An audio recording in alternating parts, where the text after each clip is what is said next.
Я думаю, в Україні є майбутнє, і якщо кожен так займеться своїм селом, своїм містом, я думаю, що пройде невеликий час і в дійсності буде великий результат. Це проект «Назустріч сонцю». Ми йдемо пішки своєю країною. Зранку вийшли з Лохвиці і ось за 23 кілометри дісталися села Біла Горілка. Нас зустрічає пан Анатолій, який зараз нам багато чого розповість про це місце. Доброго дня. Доброго дня. Дуже приємно. Це село Білогорілка, воно вже з давніх часів. Воно, якщо розібратися по самому або дивитися, що таке село Білогорілка, це козацьке село, воно засноване дуже-дуже давно. І сама назва, можливо, воно інколи бентежить людей або визиває сміх, але на самом ділі воно сталося із-за того, що люди, коли нападали татари, вони ховалися в очеретах, їх підпалювали, воно білогоріло. І через що воно називалося Білогорілка. Ця школа, яку ви бачите сьогодні, вона заснована в 99-му році, вона найновіша, одна з найновіших у районі. У 2002 році я став тут директором школи, пропрацював 14 років, а взагалі-то я тут працюю вже 26 років. Коли я став директором школи, тут було 37 учнів, це найменша була по кількості учнів Детерічка. Я пропрацювавши 3 роки, побачив, що воно далі сунеться і поїхав в область, взяв 3 райони, 7 шкіл мені дали, щоб переїхати і працювати далі вчителем. Зібрав колектив і вирішили, що треба щось робити. Показав мережу, що вже на протязі 4 років вже стане менше 19 учнів і вже повинна рік-два і ця школа закриться. Тому ми зібралися і просто вирішили, так як були тут дешеві майже безкоштовні хати, закуповували хати, ми збирали 1% від зарплати, щоб не було нікому обідно. І ми почали завозити багатодітні сім'ї. Подальшому ми вже приблизно за ці 13 років ми завезли до 30 сімей, більше 200 людей, яких діти і батьки. Сьогодні село, яке у 2005 році нараховувалося 317 жителів, сьогодні вже 627, як ви чули, казав голова сільської ради. Це тут навчається 1 клас. Я думаю, що всі умови для діток створені і вони все мають. Сьогодні я хотів би ще наголосити, що якщо в 2002 року було 37 учнів, то сьогодні вже більше 80. Я в цій школі пропрацював, зараз скажу, 24 роки, а до того 10 років учителем початкових класів. Клас. Реформа в освіті дуже хороша, вона тільки перший рік розпочинається. Перш за все, держава дає обладнання, парти, ноутбуки, комп'ютери, а потім заводить діток, навчає вчителів вже по-новому, учить дітей, а потім вже вона ж починається реформа. Харчування в нас сьогодні проводиться, я вам покажу, безкоштовно. Їдальня, ви бачите, це все практично зроблене руками обслуговуючого персоналу, вчителів. Сьогодні батьки не платять жодної копійки за навчання, ремонт даної школи, все це роблять як обслуговуючий персонал, так і вчителі. Виходить, що насправді відродження починається з діточок. Ми організували дитячий садок при школі. Так же само, як і всі остальні, вони користуються і спортзалом. Тут просто зроблений механізм, графік уроків, виховних заходів, так, щоб вони могли і дитячий садок існувати, і школа так як слід. Тобто, щоб вони одне одному не заважали. Сьогодні, якщо розібратися, більше 50 дітей від 0 до 6, це приблизно повинно бути, в крайньому випадку, як мінімум 2 групи, а то й 3 групи вже діток. Але в нас сьогодні одна переповнена.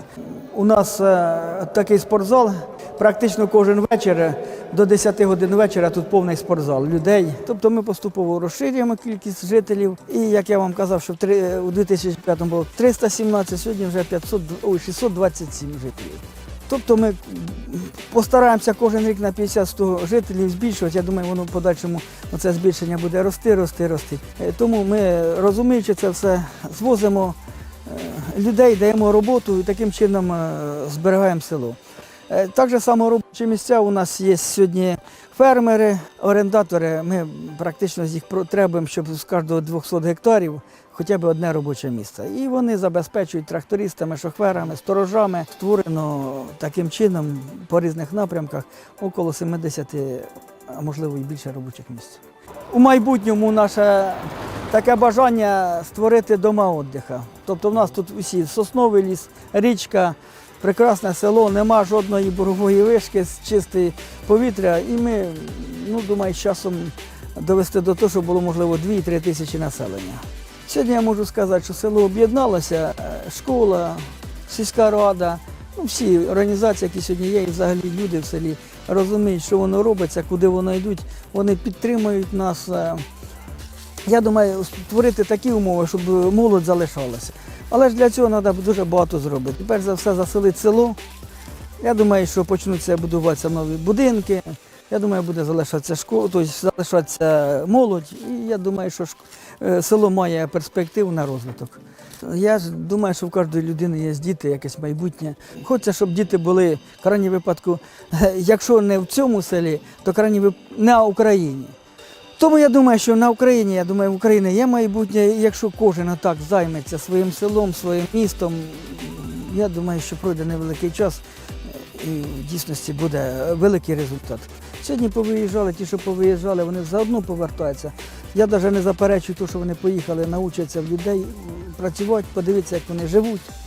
І з часом вони приїдуть сюди, вкладуть гроші, і я думаю, будуть працювати в країні. У нас перші сім'ї, які приїхали, вони проживали практично, та не практично, а в нас вдома проживали, по них хто неділі, хто дві, хто місяць. Прийдеш у школі, там 40 чи 50 чоловік, і додому прийде десяток, своїх троє, і тих ми можемо дати навіть 50 сотих, пів гектара у селі, при хаті. Тут дешеві хати від 10 тисяч гривень це без газу, 20-30 із газом. Ми можемо дати сінок із огороду в селі. Тільки, будь ласка, хоче займатися малиною, ще іншим садівництвом, будь ласка, дається земля і, будь ласка, займається. І все інше буде йому тільки допомагати. Сьогодні так само трактористи потрібні, шофери потрібні. Якщо все було благополучно, вон там взяли вже 88 гектарів отстойників, можливо, сонячні батареї поставляться. Тобто ми потихеньку створюємо робочі місця. Але для цього ж потрібно робочі місця, руки. Сьогодні, хто бажає робити, ми є. Ми запрошуємо молоді сім'ї, будь ласка, нехай приїжджають, і ми забезпечимо усім. Клас. Я думаю, прийде час, ми пройдемо той переломний момент і по селу, де буде 1000 і більше населення. Що дасть кінцевому результату побудувати не тільки робочі місця створювати, а створювати місця для відпочинку молоді, для чого вона почнеться залишатися. Я думаю, що буде дуже розвиватися це село. Я вірю в це, роблю це, я думаю, ми досягнемо цього.